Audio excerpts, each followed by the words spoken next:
Your body speaks 5 seconds before your mouth does. So your body's telling me that maybe you didn't like what I had to say. Now, that doesn't mean you don't like me. Big celebrities or business people that people really, really like. The one commonality that you always hear, that the trait that made them so freaking likable, is they're like, if this person was having a conversation with you, you felt like you were the only person in the room. Welcome to Next to Madison, a podcast to help you live your best life. Welcome back to another episode of Next to Madison. I'm your host, Madison Malloy, and on today's episode, we are talking about the importance of human connection in an AI-driven world. I'm sitting down with serial entrepreneur, author, and speaker Jim Morris, who's here to talk about his new book, Connect or Die: How to Survive AI. It's an incredible conversation with great tips and tricks to make you feel more connected. So we'll be right back after this brief message on Next to Madison with our guest. Just want to do a quick shout out to our sponsor of the podcast in this episode, Rebound AM. It's a new recovery drink. This was sent to me as soon as I tried it. I said, I have to partner with you guys. This thing is unbelievable. It has got vitamin C, zinc. It is the electrolytes you need. You wake up, you drink it, you are hydrated, you've got the vitamins and minerals, it builds your immunity, and you are ready to start your day. I still have my coffee because this has no caffeine, but it is so tasty. It's a great thing. Instead of mixing all these electrolyte powders and stirring everything, you can just pop open one of these cans and you are good to go. And a little tip that they told me was that if you have a few too many cocktails the night before, you can drink one before bed, and then you can drink one in the morning, and you'll be super charged up like you never even made bad decisions the night before. So definitely check them out. They're available on Amazon, Rebound AM. Delicious flavors. They've got orange, lime, mixed berry, and I think lemon, but don't quote me on that, but they are all delicious and amazing. Now, back to the show. All right, we are back in studio with our amazing guest on this episode. We are talking about the importance of staying connected to your fellow humans in an AI-driven world. I am here with author, speaker, and serial entrepreneur, and also one of the founders of Human Touch Publishing, Jim Morris. Welcome to Next to Madison. How are you? Living lavishly. Thank you for having me. I'm so excited that you're here. You recently wrote this book, which is Connect or Die. I haven't read the whole entire thing, but I started to read it and I absolutely love it. You've been on a crazy whirlwind book tour. I want to talk, first of all, before we get into the book, I want to talk a little bit about, there was a reason that you feel it's so important to stay connected with humans, because you were in a time of your life where you struggled and thought about ending it all, and you realized that just picking up the phone could change somebody's life. So get into a little bit of that backstory. Well, I think, we all go through different seasons, right? For different reasons, essentially. Yeah. And, to think that we live a life where the trajectory is always moving upward and getting better and everything's perfect and we're always leveling up. I think that's not so much a reality for everybody on this earth, right? Like great things happen and you keep moving forward, and then maybe you get knocked down a notch, or maybe you set an expectation that, you're going to be here by this time in your life, or this project's going to expand to this thing. And maybe that's not the reality. Yeah. So I think in those moments, knowing that everything isn't just an upward trajectory and you're getting all the things you want and all the expectations you set and you're conquering it all, is the reality, right? So for me, there's always times where I'm celebrating on the mountaintop, and there's times where I'm down in the valley. Yeah.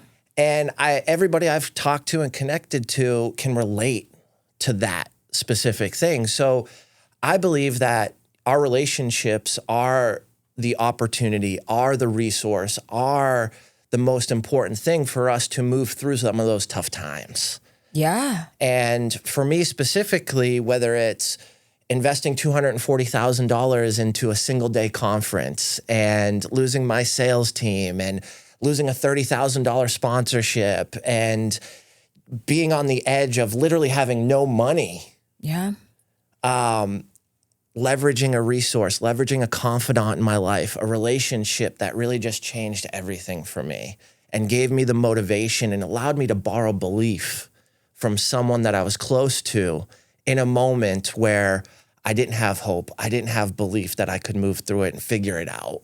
I've never heard anyone say that, and I love that. I could borrow somebody's belief while I was trying. That's unbelievable. That's so well said. And it's true, because sometimes when we are in that valley, which is going to happen no matter what, that's what life's about, that looking to other people or obviously God first and then other people to know that it gets better, that you have somebody out there that you can look up to, you know? Yeah, I think, we always need to lean on a friend at some point or some time. And we're in an epidemic of loneliness. AI is growing, automation is growing. We're not personalizing things. We're not taking time because the world's moving so fast. Yeah. To listen and actively listen. Yeah. Right? I did a poll at one of my events recently where I said, how many people forget when someone introduces them what their name is? And almost everybody raised their hand. And I said, it's because we want to listen, but in order to listen, we need to silence our mind. Yeah. And listen and silent make up the same words, just rearranged. So how funny is that? Oh, shit.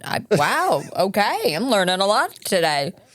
So, how can we just take a pause, take a second, right? And then loop back their name to them to make them feel heard, to make them feel seen.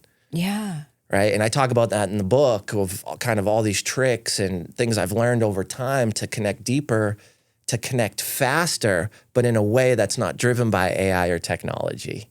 Yeah. So the thing is, like, before we really had like the AI, rise and boom where everybody and their mother knows about it and is using it, we did have a loneliness epidemic. I mean, you pull your ass into any, not necessarily, like, not retirement village, but in a way retirement villages or older person's home, and they will tell you that's the biggest health epidemic. Even the Surgeon General has come out and said that. And it's because people just feel so isolated. I think that people make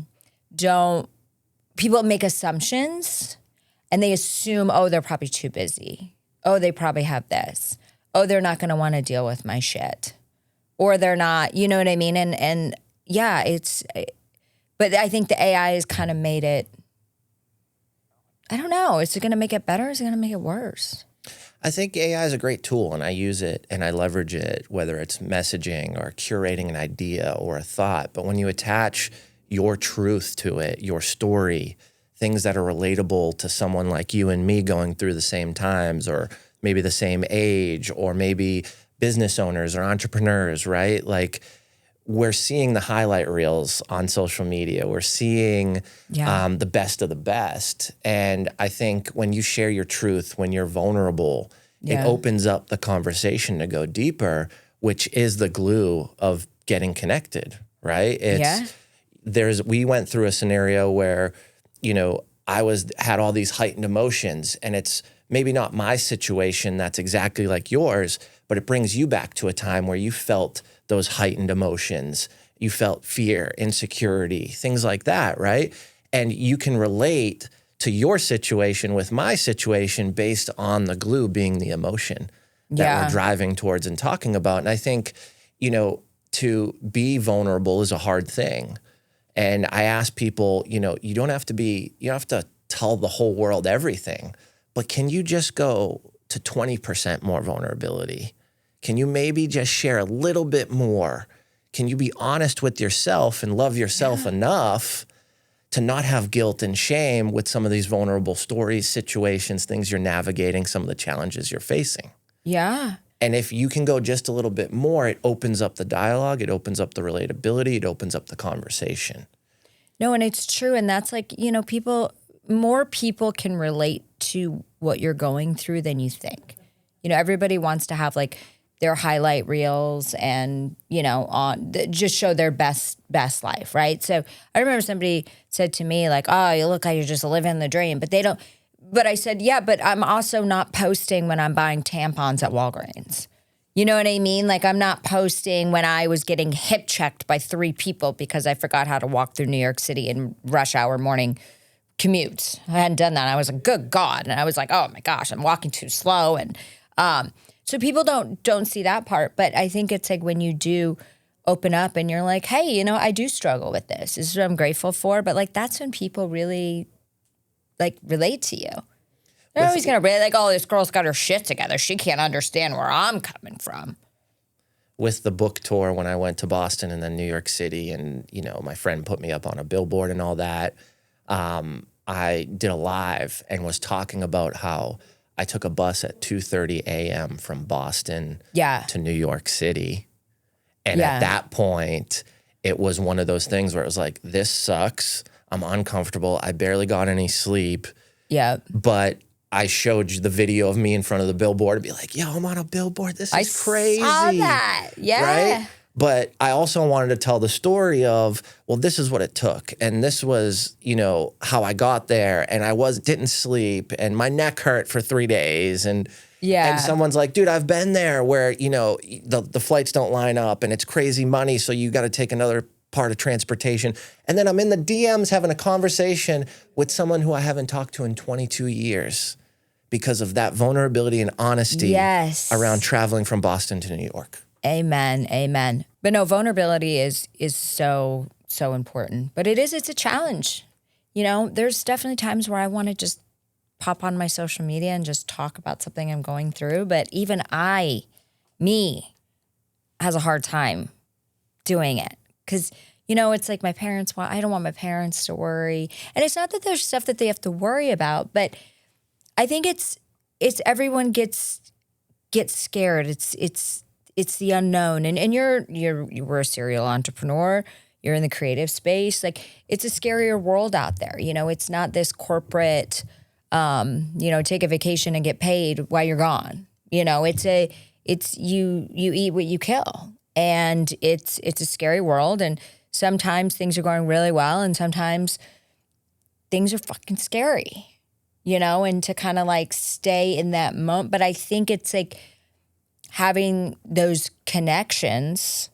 But our younger generations now are turning to AI to kind of help them process some of these emotions. So that can be good, but at the same time, it's like you don't want to rely on a computer system to tell you. Trust me, when I got like this guy I loved, like just randomly kind of freaked out and walked out, I couldn't process what happened. I'd never been through this type of thing before. I definitely went to AI and was like, I'm so confused. Like, how do I process this? And my friends knew, but I just wanted like another, and it helped. It really did. It was like, do not reach out.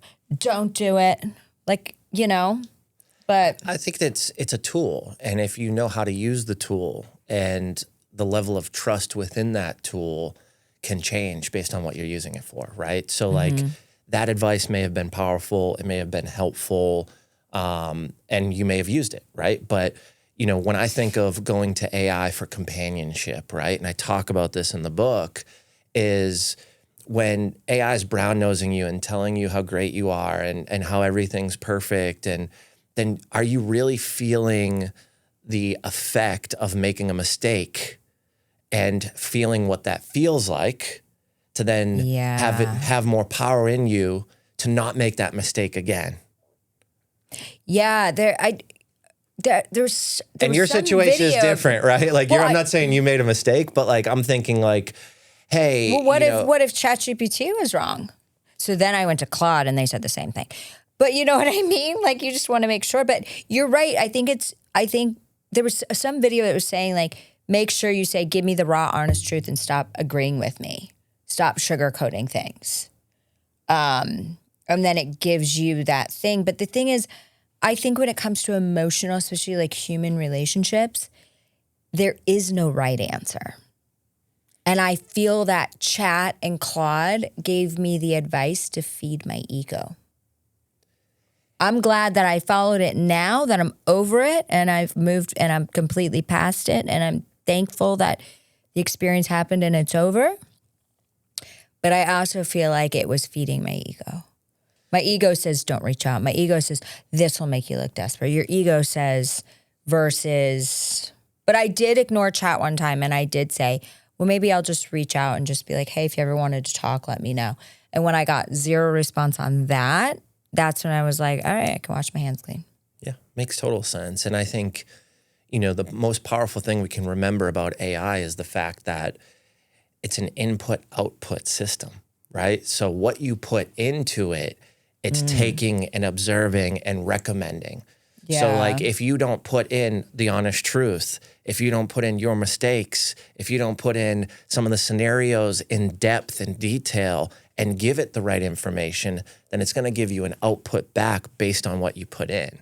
So, right? A therapist may ask you questions to dig the details, right? And to catch you in maybe positioning something to your advantage, but they ask you the same question 10 minutes later and they get the raw truth and they analyze one piece and the second piece and come into the middle and find out what the real, raw, honest truth is. Yeah. And we see this in the publishing industry with Human Touch Publishing. So someone will send us a manuscript and it sounds great and it's blah, blah, blah, blah. But I'm like, where's the raw details that's going to get the reader to turn the next page? Yes. Right? Because you've put in a part of the reality of this story, but what's going to draw to the person and be super relatable is all those details. Like, how did you feel when when your highest performer in your company walked out and you started to learn leadership and how to support those high performers? What, where were your hands sweating when you were at your desk when they said they quit and they walked out? Yeah. Did you call HR? Did you call a friend? Did you call your mom, right? Like we're pulling and prying the details out in our interview process to be able to include them in the book to make it super relatable. Because when someone's reading a page and you put them back in that situation, they're kind of glued to it. They want to know what happens next in the storyline. Yeah. They want the details. They want to flip the page. And we get so many manuscripts that are written in AI, and some of them are great because of the prompting and what they're putting into it.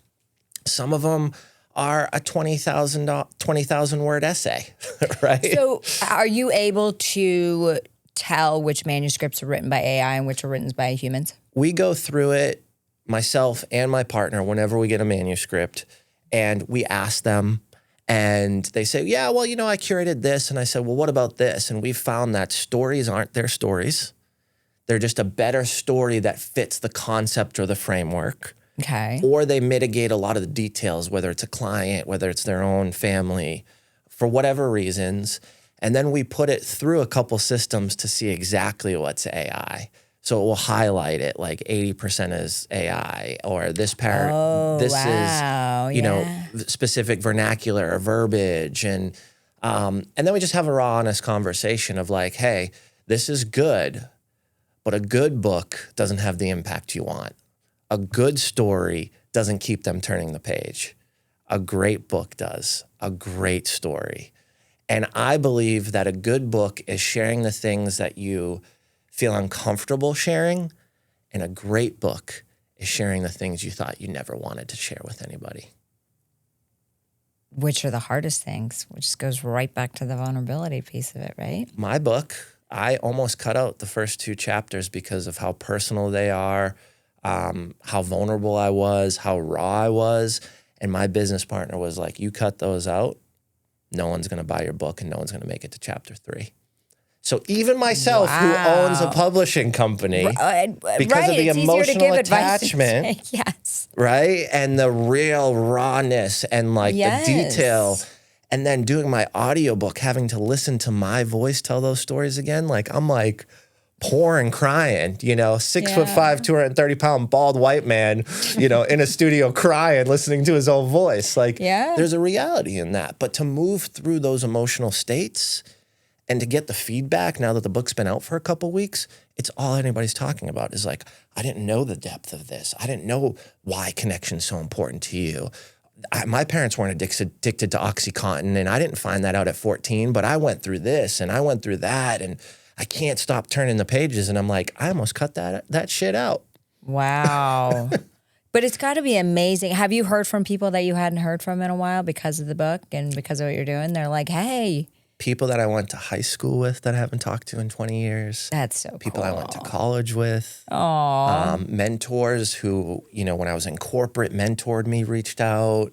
I mean, it's when people say you don't know who's going to come out of like the woods or the woodwork, like it is true when you release a book. Yeah. And it's your truth and your vulnerability. So this is the first book though. That's my first book. I just put out another book, The Seven-Figure Author, which talks about our process of how to write a book for authority, get more consulting gigs, stuff like that. So the business side of a book. Yeah. And then I've got another one I'm working on right now. I love that. Yeah, I did my first book 4 years ago. It was coming out of the comedy. And I thought about, I think you were on the group coaching call with Daryl, and I was like, should I do a version 2? And he's like, no, and then all your time's going to be spent, and da-da-da, and he was right. But, it was me. I am I got Greenwich, Connecticut face and trailer park taste. And I kind of speak like I come straight out of a trailer park, but I think that's why everybody likes me. Not everybody, but majority of people. But I'm nice to them. But it was, time to lighten the fuck up. There's a lot of vulnerable stories. My vulnerable stories were probably a little bit different than yours. Mine was about like getting trapped at a nudist resort and going down a slide butt naked and having the best public douche of my life. But it was still vulnerable that I was trapped there and what it taught me. I'll never forget calling my dad after that trip. And again, this was 2003, so you didn't bring your phone to another country. You left it in your college dorm. So, I remember calling him and he goes, how was your trip? I said, well, I saw 1,000 dicks this week. But the good news is I didn't touch any of them. He's like, I'm sorry, what? Because he paid for it. Because he didn't know. He was like, I'm like, I don't know. They said it was a super club surprise. And surprise, you're at a swingers fuck fest. But I did learn the most important lesson in my life was just because it's your life, not your lifestyle, doesn't give you a right to judge. And everybody was kind, caring. They didn't try to pressure us, put us into situations. Do I want to go back? No. But, so that was the shit that was in my book. Yeah. It's very different books. 1,000 dicks. What's the best dick that you saw? Oh my God, you got me intrigued at this point. Oh my God, there was a guy. 1,000 dicks in a weekend. Let's go. 1,000 dicks. There was one guy who was so big, his Speedo could have housed a tribe. Another guy had like a big ring through his penis and they called him Ring Man. And him and his wife wore like matching bathing suits and Speedos. And he told the story about how he put a bolt through his penis. He said, when I was younger, I jumped over a fence and I got a big splinter in my dick. And when my mom went to pull it out, I started to get erect and she was like, ah! So she just left it and it created this hole. And so I just threw a ring in it. And I was like, okay. It's like, this is my 37th year here. I mean, I hope he's still alive. He's probably really old, but Ring Man. God, wouldn't that be funny? What a if he was wild listening to story. It was wild. You didn't sit anywhere without putting a towel down first because you didn't know. But when, and I think I was like at the age, I was 20 years old, so naive to the world. Like, I mean, that was one of the most incredible trips for like growing up fast and like learning life, I mean, I saw sex from below. There was a glass bottom hot tub that like was on a dance floor and everyone's dancing and people are hooking up in the hot tub and you're like, what? It never stops. You're like, make it stop. But yeah, that was in my book. So that was that was chapter 9 on time to stop judging. Yeah. But there's a lesson to derive from that. And it's right behind you. Time to lighten the fuck up. Let's go. Time to lighten the fuck up. But I think it was I do want to do another version of it because I think I can expand on the lessons because there's a lot of really good lessons in there. There's 23 F-bombs in the book. I think I would probably try to get it to like 17 because that's my birthday and it's kind of my lucky number too. Let's go. That'd be funny if I was like, Coming I removed soon. 6 F-bombs. Just 6. But I was also a filthy comedian, so it all It aligns. And, you're even in comedy, I think some of the best lessons you're learning through the jokes, through the comedic approach, right? Because it allows you to lighten up a little bit. It starts to open your mind. And not take yourself so seriously. Exactly. That's why I love comedy. I love it. Yeah. But that's like with the human connection part too, is I think people take life so seriously that because of that, they don't connect with people because they're so stuck in their heads. What's the worst that can happen if you share something with someone that they don't like? They judge you, but guess what? They're going to judge you anyways. Like, it doesn't matter. People are talking about you whether you know they're talking about Yes. you or you don't know they're talking about you. Until you get over that point where you realize that people are probably going to be talking about you at some point, you just either hear it or don't hear it. It is what it is. And there's 8 billion people on this planet? Yeah, it doesn't matter. There's probably people that look at my life and they're like, oh my God, I wish I had her life. And then there's probably people that look at my life. I was just saying this to our previous guest that are like, oh my God, I'm so glad I'm not in her situation. But I like my life and that's all that matters. You know what I mean? There's so, like people are, it's like, and the thing is, after you die, people forget you so quickly that I always have to remind myself that it's like, why do I give a shit what anyone thinks? If I died tomorrow within 2 months, half these people aren't even going to remember my name. So why don't you just live to what you want to live towards, do what you want to do. And say what you want to say. You know what? I'm going to say this on this podcast. I don't think he watches it anyways. My brother, I've been wanting to do, you're going to encourage me to send this. We're going to send this today. My brother is a very serious person. And I don't think he fully connects with everybody because of that. And there's almost like an obsession over money. You know, hoarding money, making money, doing this, money. Somebody buys like something that's really, really expensive. It's, like they're probably in credit card debt. Who cares?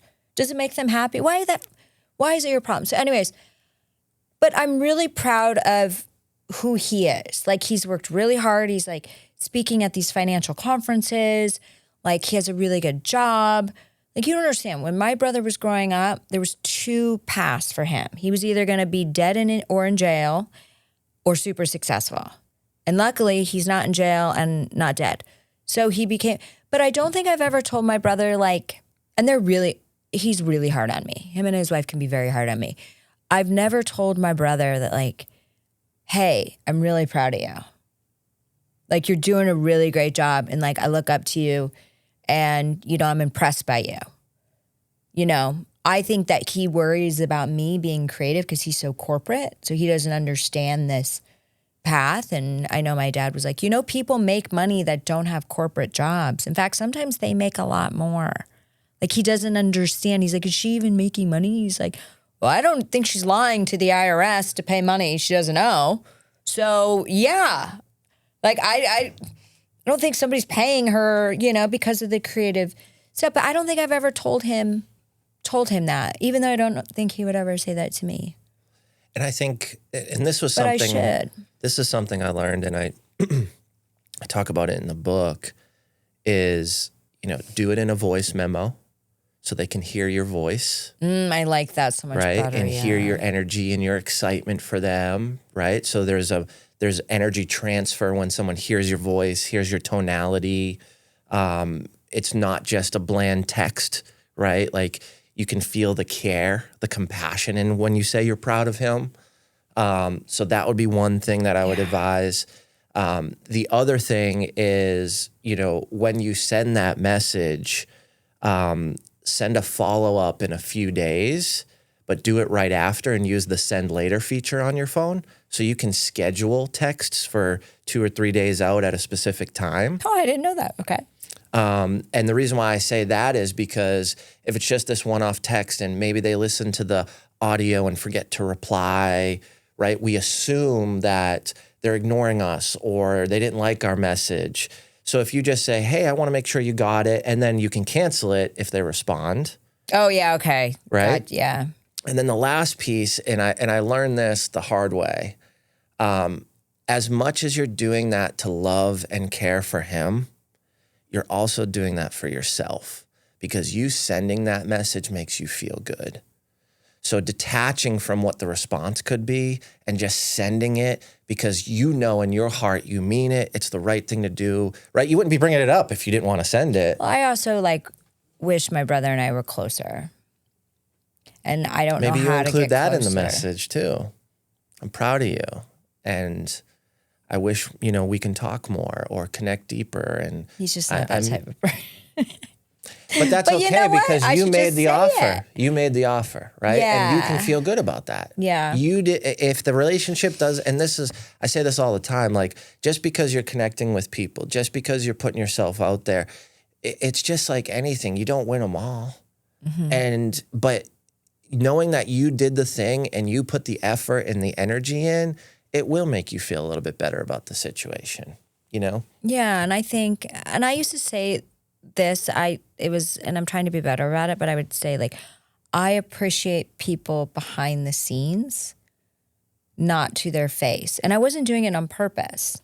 But like if I ran into somebody and they said, how's Jim doing? We've known each other for years, let's say. And I'd be like, oh my God, he's freaking amazing. He just wrote this unbelievable book. He's like traveling all around. He has his billboard. Like he's doing all these podcasts. Like started this company. Like it's crushing it. Like so amazing. But you would never know I said that. And I'm like that about a lot of people. And I'm like, I should probably start appreciating people to their face. Or like, I'm so lucky that this person's in my life. Like, it's like my favorite person. Like, but I'm like, do they even know that? And I think a lot of us do that because we don't want to be quote unquote mushy. But I think we need to be more mushy. Well, that's the thing too. Like when I'm talking to corporate or a company, I'm like, I'm not just giving you the feel good, fluffy shit, right? Like this is a strategy to grow your business. And I think when for you, that's a strategy to connect deeper, not be fluffy or fake or full of shit, right? Because you actually mean it. Yeah. And then to broaden and develop that relationship deeper. So I think like there's a way to do it where it's fluffy and gushy, and there's a way to do it be like, hey bro, I've been thinking about you. You're on my heart. I want to send a message. You're my brother. I love you, kid. Yeah. Like that's how I would send it with my Boston accent and whatever. Yeah, but there like, you know, like it doesn't need to be this like, hey, I really miss you and I'm just so proud. Like, right? And you wouldn't send that anyways, but you see the difference in tonality, energy, right? Like, and that's how we can communicate. You know that better. I'm sitting here and I have a pit in my stomach at this moment thinking about this message because you don't know my brother. He's a great guy, but he is not Mr. Softy. He is the opposite of a Hallmark movie. Let's put it that. Like, I'm more of that person. He's no. So it'd be funny. But I think I would send it in a tone where I was just like, you know, hey, Mike, I was just thinking about you. I was talking about you to some friends and, you know, just about how, you know, proud I am of you and the life you've built. And actually I was talking to a high school friend that knew him. You know, and I realized I'd never really told you that. So just wanted to send you this message. Hope you're doing great. That's how I'd send it in that tone. Yeah. That's more You. connect or die. And that's the thing. It's like, be you, right? Yeah. Like the voice messages that I send my good friends that I've been friends with since I just talked to him on the ride over here. He's coming here Thursday. I'm going down and speaking in Charlotte. I'm going to see him in September. And the voice memo that I sent him, I wouldn't even say it out loud because that's the relationship we have. And he's going to laugh.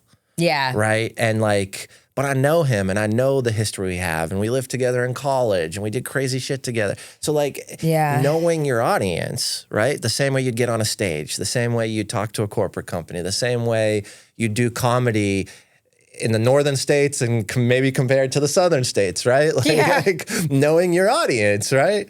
I have a funny story about that. Yeah. When I went up north, I did, somebody's like, come do a comedy. And I go, I'm not really doing that anymore. And they're like, you can still tell jokes. I'm like, yeah, that's true. How much? I was like, fine, I'll be there. So I had moved to the South. So here I am, little ass back in, you know, Fairfield, Connecticut. And I'm like, well, I got to talk about the South. Start telling, you know, like not Jesus jokes, but like jokes about like church and guns and like a little bit of that. And they're like, hey, hey, hey.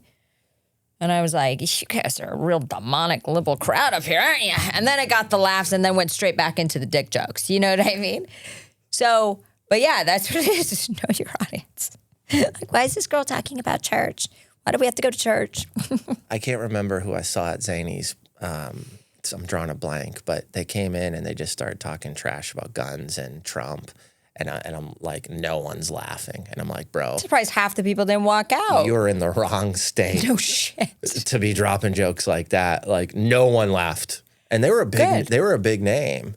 And I'm like, bro, do you know where you are, right? Like, I'm like, yeah. You know, are you in you're not in Boston. They didn't pivot after? And then it went off the political scheme, and then there was funny stuff, and it was relatable. But like that first set was silence. Like, and I'm like, man, did you wake up did you take the wrong flight today to the wrong place? Like, it was god awful. But I think that's the power in communication, right? Is relatability and understanding who you're connecting with and reading body language. If that person read the body language of the audience after the first two jokes, they should have pivoted, right? And that doesn't mean that person hates you. It just means they're not attracted to what you're saying. And like, I talk about this in the book with Janine Driver taught me this. She's, an expert body language. She worked for the FBI and the ATF and, worked with a bunch of clandestines. And like her whole thing is like, look at the body, are you squared up with someone and are they pivoting away, and like, look where their belly button is faced, because you could be in a great she calls it naval intelligence. I think that's hilarious. But that's funny.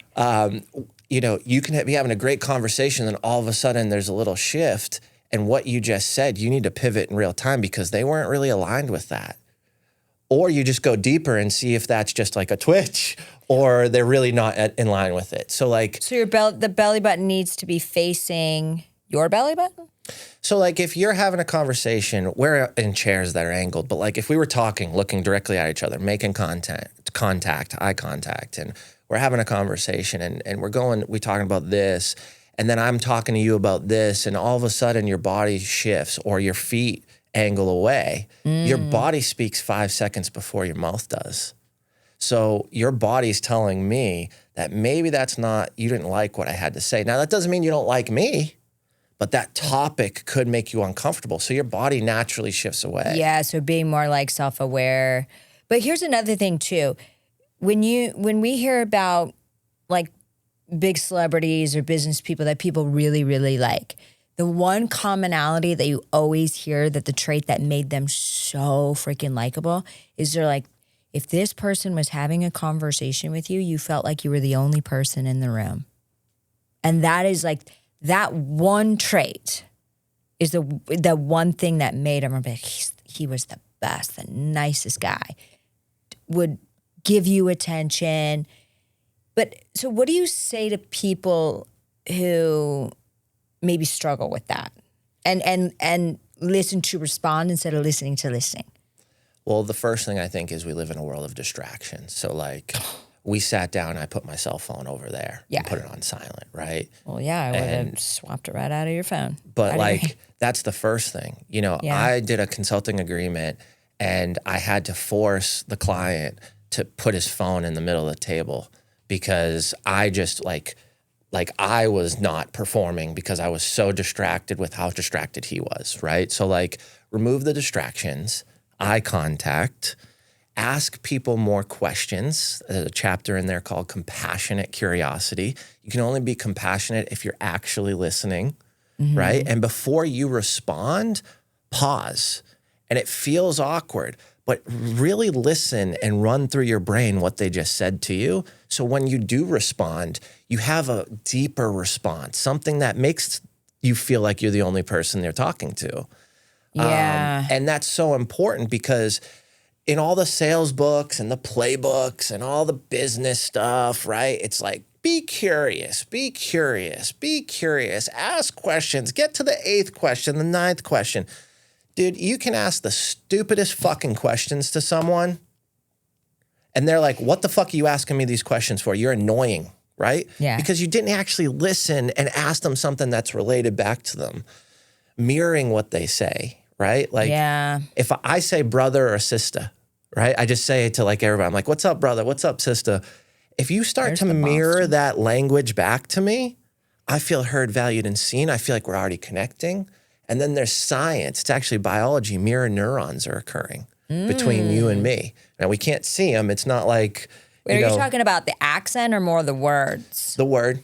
Okay, so not And like the tonality too, right? Well, I know, but what if I met somebody in the South and they're like, "Oh, hey, darling, how you doing?" Well, I'm not going to put on a fake Southern accent. They'd be like, "Is something wrong? Are you mentally ill?" Are you stroking out, Jim? What are you doing? You're like, get her done, motherfucker.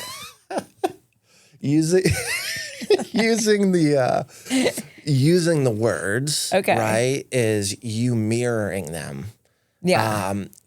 I was in a meeting the other day and the woman read my book and she's like, I'm watching you mirror my body language. She was sitting in a chair like this, so I sat in a chair like this. Did she have a skirt on? No. Okay. She had jeans I'm on. just well, I mean, its legs are pretty spread for the lady. But I'm talking about my arms, not my legs. But we were sitting in a chair and she was doing this. And I naturally just did that because I've done this and practiced this, right? Yeah. So it's natural. It's not manipulation. And I'm not doing it to like sell you something, right? I'm doing it to connect. And I think that's where the sales playbooks, they sell manipulation opposed to connection. If you're looking to connect first, understand if you can solve their problem. Do they need their problem solved now, right? And then maybe sell them something that you feel and 100% believe that it's going to help them for the greater good of what they're trying to do, then you should use these tactics. Wait, so she caught that you were mirroring? Because she read my book. She's like, you're mirroring me right now. And I was like, I'm naturally doing it. I didn't even like think to move my hands from this to this. But she was sitting like that, so I was sitting like that, like my hands hanging over the thing. Would have been so much better if she had a skirt on. And I don't do this. It was just natural. I usually do this. Like I usually have my legs crossed. Well, just because because I'm almost undressed. You know what I mean? Yeah. It's just easier to have a dress on.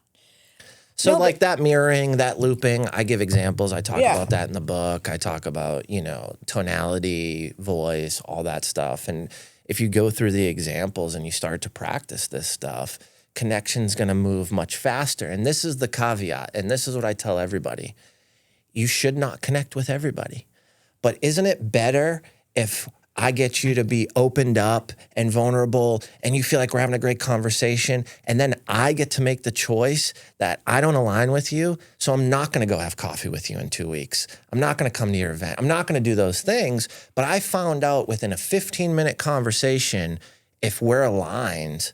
And if we're not, then I just save myself another hour with you, another phone call, another Zoom, going to your event to spend time with you. Like, we only have so much energy and so much time. So like everybody, when I released the book, someone who I didn't want to connect with was like, oh, you wrote a book on connection? You're a fucking asshole. And I'm like, wait, what? I'm not an asshole. Holy I just don't want to hang out with you. And I didn't say this to him, right? But I was like, we had a 15-minute conversation and everything you said was about money. You were starting a nonprofit to pay yourself $200,000 a year, right?